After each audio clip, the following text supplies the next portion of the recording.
শান্ত গোধূলি বেলা, ননির পুতুলগুলি ভুলিয়াছে খেলাদেলা। চেয়ে দেখো কৌতূহলে, সূর্য যায় অস্তাচলে। কেমন প্রশান্ত মূর্তি কোথায় চলিয়া গেল? লাল নীল মেঘে মাখা কিরণের শেষ রেখা, আর নাহি যায় দেখা, আঁধার হইয়া এলো। বসিয়া মায়ের কোলে আদর করিয়া দোলে, আকাশের পানে চায় তারা ফোঁটা দেখিতে।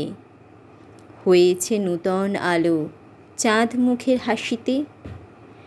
চিবুক ধরিয়া মার শুধাইছে বারে বার, কত কথা শতবার ফুরাইতে পারে না। দিগন্তের কালো গায় মেঘ চলে পায় পায়, চাতক বেড়ায় উড়ে কোথা যায় জানে না। গঙ্গা বহে কুলু কুলু, যেন ঘুমে ঢুলু ঢুলু। ধীরে ধীরে দোলে তরি ধীরে ধীরে বেয়ে যায়, থাকিয়া নিমগ্ন মনে ঝুমুর পুরবী গায়।